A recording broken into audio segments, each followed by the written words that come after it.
California-based artist LaRussel just sold out Seattle's Nectar Lounge on a Sunday at 2 p.m. in the afternoon with no openers or local support. Now, I'm not addressing anyone personally because I haven't seen it, but I almost guarantee there's people out there saying and for surely thinking, man, Seattle needs to start supporting its own instead of these out-of-state cats. And while I'm not going to debate that we should support our homegrown talent, I've seen this narrative talked about over and over for the last 10 plus years. And I think it comes down to a common misunderstanding of two simple concepts that I think if artists were to understand, it would greatly impact their hustle, their art, and their career. And the first of those two topics comes down to economics 101. It's simple supply and demand. And I think any artist would gain immense value in just understanding this concept.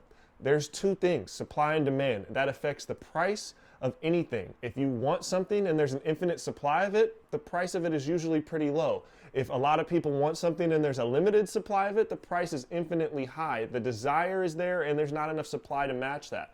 There is an infinite supply of rappers, not just Seattle rappers, but if I pull out my phone and open up Spotify right now, I have access to every song that's pretty much ever been released, whether that's local or not. There is tens of thousands of songs being uploaded every single day.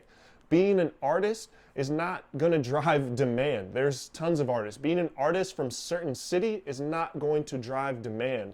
You have to bring something more to the table and you have to build demand for your music. Otherwise, it doesn't matter how much of a catalog you have. There's simply no demand for it. And it's not the city needs to support the city because at the end of the day, there's hundreds of Seattle artists. There's not an infrastructure or an economic model that would allow all of those artists to thrive and have careers and make the same amount of money. That's not how it is. We look at the NBA or the NFL. There's a bunch of teams. At the end of the year, one of them wins the Super Bowl, some of them make the playoffs, and some of them don't even win a single game. Right? That's pretty unlikely. But again, it's supply and demand. Not everybody's going to be a winner, but you got to do something to stand out. And speaking of standing out, that brings me to point number two, and something that I think LaRussel's done a really great job of, is you have to stand out. You can't just fit the mold. Like, let's bring a metaphor, for example, of, hey, we look out into a crowd of 100 people, and everybody's wearing red coats. And so everyone else coming to the party is like, well, man, I got to wear a red coat too so I can fit in. But what if all those people were trying to, like rappers, trying to get a platform, trying to get followers on Instagram, trying to get people to stream their music, but they think I have to wear this red coat to fit in because that's what everyone's doing.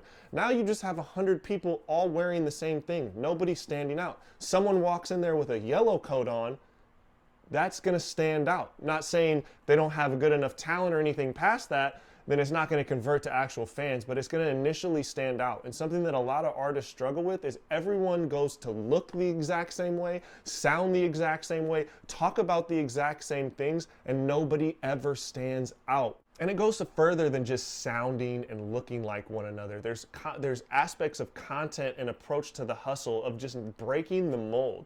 If you look at your traditional show, an artist is going to want to perform most likely on a Friday night or a Saturday night, maybe around 3 to 4 lineup. I know we see a lot of these things out there with 8 to 10 artists. That's usually a money grab for a promoter, or it's saying all those artists struggle to bring people together, so they're trying to put a lot of people so they can hopefully fill the room. But your ideal show is going to be 3 to 4 acts. If nobody knows any of that music, probably that third act is going to get the most and the most vibrant, engaged of the audience. And again, that Friday or Saturday night. We look at a LaRussel, came to a city that's not his own. He's performing at Sunday at 2 p.m. with no openers, no local support. That's just completely breaking all the rules of what a normal artist would what everyone else is trying to do. He's doing literally the exact opposite in so many different facets.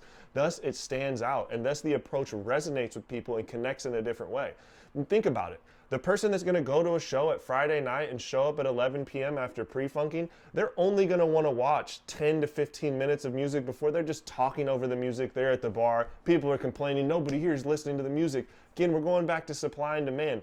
They clearly don't want to do that. If you do a show at 2 p.m. on a Saturday and sell out with no other support, people not only want to be there, they want to listen to what you want to say. And if you do an hour and a half set like LaRussel, you're going to want to watch that. So it's interesting watching this artist who stands out from his approach, stands out from his content, stands out from his substance, and even stands out from his marketing approach and how he's setting up shows. So to me, it's no surprise why he's successful in gaining fans. He's literally sounding dope, making good music first and foremost, but then taking a different approach through how he's marketing himself, different approach through his execution of his shows. And then if you look at his content and his advertisements on social media, I've been preaching about social media for rappers for a long time. He's literally doing the A+ version of execution and strategy of how an artist should take advantage of social media. And it's not due to a crazy budget. It's not due to having crazy access to equipment. It's simply just strategy and relentless execution. Anyone could do it. If you make good music, any artist out there that makes good music with the same level of work ethic and consistency, you could do what LaRussel's doing. So before you sit around saying the city needs to support its local artists before these out-of-state artists, you need to look in the mirror and say, what am I doing to build my demand, and what am I doing to stand out differently? And if you're doing both of those things and paying attention to both those things, there's no way shit's not gonna work for you unless your music's just not good.